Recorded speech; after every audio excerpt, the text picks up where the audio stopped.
You're listening to the Plumbing Sales Coach, where we give companies the strategies and skills to create a massive customer following. Fresh. Thank you for making us part of Spotify's top 10% most shared and followed podcast. And now, your host, Chris. What's up, everybody? Welcome back to another episode of The Fresh Approach. I'm your host, CF, the Plumbing Sales Coach. Today, I'm going to talk about something that's really important. We've touched on it before. We've probably talked about it before, but we got to keep talking about it because it's something that we all deal with daily on a regular basis, and it's not something that's ever going to go away. And it is absolutely the reason why you're failing. It's absolutely the reason why you're successful. It's absolutely the reason why you're getting whatever result you're getting. And there's so many people out there teaching all of these things that are a piece of the equation, like setting goals, setting values, core values, setting these different things inside your company or inside your personal life, or even inside of your own systems and processes and the way that you do your jobs. If you're a service plumber out on the road, or if whoever's listening to this right now, no matter who you are, you're dealing with this on some level. Okay, and it bleeds over into the family, it bleeds over into your personal life, bleeds over into your work life. It's everywhere. It's all the time. And so we're going to talk about that today because, look, I think that if we set goals and we put key performance metrics or key performance indicators in there to be able to identify when we're hitting those goals or if we're hitting those goals, that's all fine and dandy. But if, it's kind of like software, garbage in, garbage out. So if I don't put the right information into that, I'm not going to get the right information out of it. And the same is true with goals and processes and everything else. And one thing that I found is that a lot of owners, a lot of people, a lot of you, whoever, again, could be a parent, could be a spouse, but a lot of us set it and forget it. We set it and forget it. We say, okay, this is how we're going to get successful. This is how we're going to do our thing. And we put ourselves on some sort of autopilot process system, but we have nothing, no dashboard. We have nothing in place to see if we're actually successful. And this goes so many directions because I see it sometimes where we mislead ourselves into thinking we're doing well when we're not. We mislead ourselves into thinking we're doing bad when we're doing good. Think about this for a second. Who do you think's the most scared during turbulence? The pilot or the first-time flyer? I'd argue it's the first-time flyer because they have no idea on earth what's happening other than they're pretty sure the plane's about to crash. I don't understand why everybody's not freaking out right now. The stewardess is still delivering drinks. Do they have any idea? Have they ever been up here before? Do they even know? Great. Plane's going to crash, and we have first-time stewards. They've never been up here before. They clearly don't know to buckle up. And the pilots are like, yep, we dropped 1,000 feet on that one. That was crazy. They're just, So what else happened? Well, so then... and the pilots are up front. They just go on back with their story. Okay, here's the point to all that. If you think that you are in danger, then you're going to react differently than if you don't think you're in danger. And if you don't understand what's going on with your company because you're not looking at those metrics, you're not measuring those results, you're not going back and actually diving in and understanding this, you're never gonna be able to consider. Even if you strike fire in a pan a couple times and you have some success, and this could be in your business for a year, this could be in your business for a week, this could be with a couple of businesses, and then you have some failures.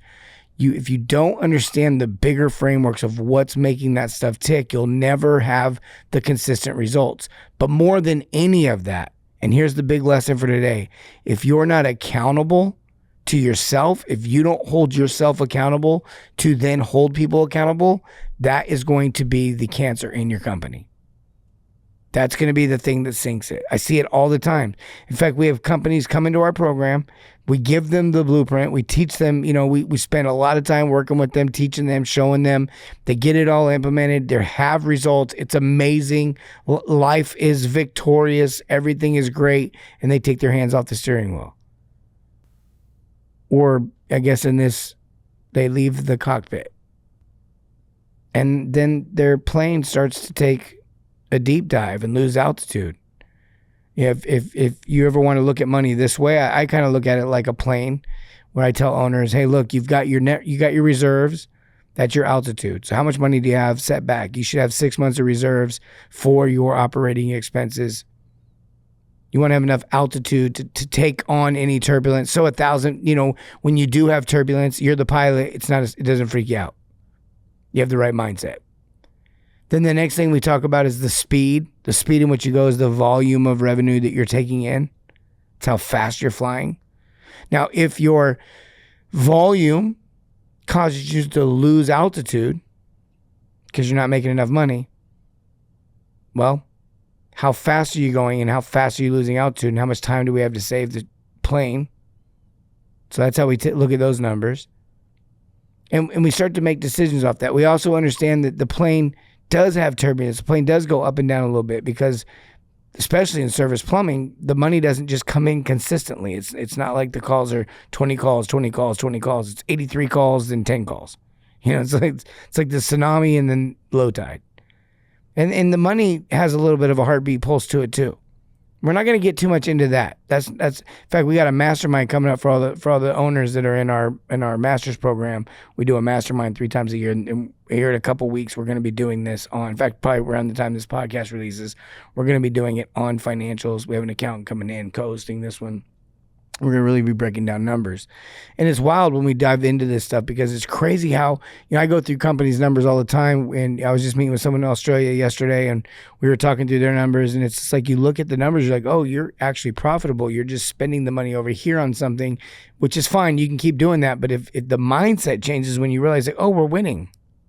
And then all of a sudden everything changes when the numbers didn't change. They're the same numbers. We just analyzed them and our mindsets changed. And that's what accountability does. It keeps you in the game, keeps you focused, keeps you on the grind. You got to have processes in place so you're not doing everything. You got to have things in place so you're scalable and duplicatable, but you're still in the game mentally. Owners go, do I need to be at my office all the time? Like, you need to mentally be at your business during the day. You don't need to physically be there. And yes, we need breaks and we take vacations, but I'm just talking about on a day-to-day basis. Depending on the size and the way your company runs, if you're just one man in the truck, you need to physically be there. If it's just you and a couple guys, you need to physically be there. But if you've got 20, 30 trucks, yeah, you don't have to always physically be there, but you need to mentally be there. You need to know what's going on. You need to have some positions in place that keep up with everything. We actually teach the companies that in our master's program, like the whole scale, everything, right? These positions, this is what they do. In fact, if you're looking for help with your business, you can reach out to us at info@theplumbingsalescoach.com or go to theplumbingsalescoach.com and fill out a form. But we just reopened our coaching program. We're not doing the masters right now. We're just doing our kind of our level 1 tier to get people the information you guys really need to generate more revenue. We've look, for every business I've ever started, I've started now, this is my 3rd or 4th business. I've started this gone to 7 figures or more and different industries. And I've just had the success thinking about the same kind of way. Number one is I like to maximize the revenue of the opportunity that I have, whether I'm starting a business or buying a business, taking over a business. Now, look, all those businesses I just talked about were businesses I started from scratch. So I didn't buy someone else's $1 million company and then go, I started them all from scratch. They were mine. But either way, it's generating, maximizing, and increasing revenue. That was the first step. Second step was to create processes and make sure that I wasn't always the one having to do everything. And the third step was to scale and duplicate that so that I could add on to that, figure out what works, what ticks, process it out, hire people for that, and then boom. So we figured that out with the service plumbing game, and we want to show you guys kind of the main things that matter with price book, scheduling, and sales process. And then, so we have that, and then we also have tech training for your techs. Which goes through that sales process. And then we also have a package where you guys can get them together for a discount. I think it's pretty good deal, actually. But look, get the free training. We have a free training for relationships if you want to see what all that we offer and all that we do. And now that used to be a paid program as well, and now we're just giving that away just so you can kind of get a taste of it and see what it works. But it'll really help your team out quite a bit, that relationships training. So reach out for the relationships training. Reach out for more information on the paid programs we have, and we'll get that information to you.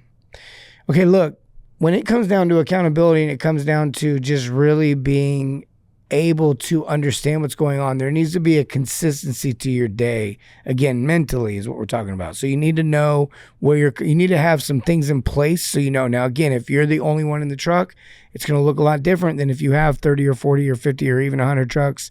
And we have some larger companies. We have some companies in our program that are, 100 trucks wide, 150 trucks wide. There's other companies in our program that are 30 or 40 trucks wide. Then you got companies in our program that are 4 and 5 trucks wide. You got companies in our program who are, they're in a truck. That's the whole company. So it goes from bottom to top, small to big, just starting out to been in business forever. And the answers don't really change. It might look different on how we go about implementing it, but the answers don't really change. The problems don't really change. It's usually always similar in nature. Again, contextually, situationally, circumstantially, they're all a little different. But again, the answers they're stemming from that same framework. So when you're talking about accountability and you're talking about generating revenue, you need to be able to track that and know where you're headed. And there's some core numbers that I like to track. I like to know how many calls we got that were opportunities and how many of those we booked. So out of that, I got a percentage. And then from there, I want to know the calls that we booked, how many of those did we convert into actual work, not additional diagnostic fees, not, call out fees, but actual work. And then from there, how much revenue did we generate? And then I divide the number that was of revenue that was generated by the total number of calls that we booked and ran, not the calls that we converted, not the calls that we got, but the calls we actually booked and ran. So that'd be that middle number. And I divide that and I get an opportunity average. That lets me know that no matter if we get a yes or if we get a no, if we get option 1 or we get option 3, if we send Steve or we send Billy or we send Sally, at the end of the day, we can expect to get this amount of money per call. And the other number I'm looking at is that conversion rate, right? And those two numbers really tell me something. They really, really tell me something about how my team's doing and why they're not doing so well or what we can be fixing. For example, that first number, the conversion rate number, if somebody goes on 10 calls, 10 opportunities, and 9 of them do work, that's a 90% conversion rate. 8 do work, that's an 80% conversion rate. Anything 80% or above lets me know we're doing okay. 90% lets me we're doing great. And if we're doing below 80%, I know my technician or my company, if it's company-wide versus just one individual or whatever the situation is, I know we're struggling with trust. I know we're struggling with building relationships. If I have an opportunity average, which is the total revenue divided by the total number of calls ran, if I have an opportunity average that is below $900 a ticket, which we would consider decent. Okay, nothing like to celebrate, but decent. 1,200 is like, all right, great job, you're doing good. And that is all calls, by the way. Just, I got a weird odor, I got a drippy faucet, I got a running toilet. These aren't just sewer calls and repipes and stuff like that. If I see below $900, I know I got we need to get better at diagnosing or communicating, transitioning, and asking questions inside the home, diagnosing, and then also we may have an issue with building options and how good our options are and if our options make any sense. So when you tie all that together, you can see that it's like, okay, these numbers aren't just tracking so we know if we're making money. These actually are telling us something, and we can go fix problems inside our business with these numbers because these numbers don't lie. And it should never be about the money. It should always be about the service that we're providing. So that means that if I'm looking at a low conversion rate, I could go to my technician and say, or as a technician, I could look at myself and say, man, I'm leaving people's homes while they still actively have problems. I would have a problem with that for myself or with an employee or with somebody, because that's not what we're here to serve. We're here to take care and solve problems. That's the whole point we exist, not to go in and look at problems, but to actually solve them. The next thing I'd be looking at is if my ticket averages were low, is not that we're not making money. Again, it would be more about, man, we're leaving. There's no way that all these homes you just went to are brand new and have no problems. There's a bigger reason why things are failing. There's deeper other things that are failing just like it. They're working just like it. There's no way that these homes are all in perfect shape. In fact, my estimation is there's a good $2,000 to $3,000 worth of plumbing that really on average needs to be done in every home. It's just a matter of no one really knows about it. So our job is to go and build a relationship and diagnose that. We just did a podcast on this, talking about relationships, diagnosing, and value stacking, and how all those three things work together inside the home and how you do them inside the home. Go back and listen to that. It's an excellent one because I think it'll really help you with understanding really the bigger concept of what we're teaching here. If you think about this podcast being about accountability and how it relates to the owner and what the owner should be doing on a daily basis, and then you go back and you look at the other one on how a technician should be running the call, and you tie those two things together, what you have is maximizing revenue and starting to understand why and how you're maximizing that revenue so you can create some processes. We'll help you with those processes if you want, or you can figure them out on your own, but that's ultimately where you're at and what you're trying to accomplish right now. And so as you maximize the revenue, you create that process. Unless you want to just keep repeating and living inside of the same old. But I don't think you do. I think everybody listening to this right now wants to get better. They want to improve. Hopefully that's the kind of audience that we attract. Thousands and thousands of people are listening to this thing on a regular basis. You're one of them. And I got to think that we're all alike. You, the other listeners, myself, we're all a lot alike. We're all after the same thing here. And the other thing that I recognize and identify with our listeners, with you personally, is that you want to do it in the right way. It's not that you just want to be successful and win. There's a lot of people out there talking about that stuff on the internet, and I know you might even listen to some of them.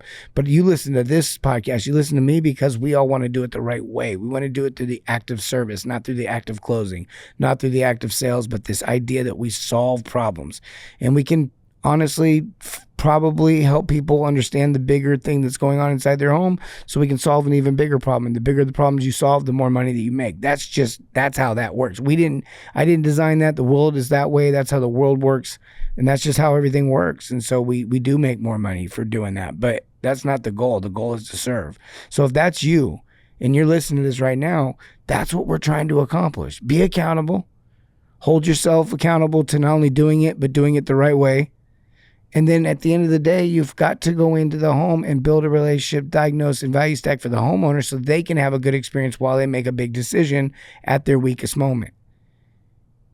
And it's quite honestly, to me, it's a privilege and an honor to be able to go in and be a part of that situation with the customer. And as an owner, it's a privilege and an honor to be able to do that on a massive level if you have multiple people working for you going out and doing that. And so you got to be accountable to that. You got to hold them accountable to that. And you got to understand there's a great deal of responsibility that goes on for every dollar you generate. There's a great deal of responsibility that goes on inside that community that you own because you're sending people out to solve those problems. And you got to be accountable.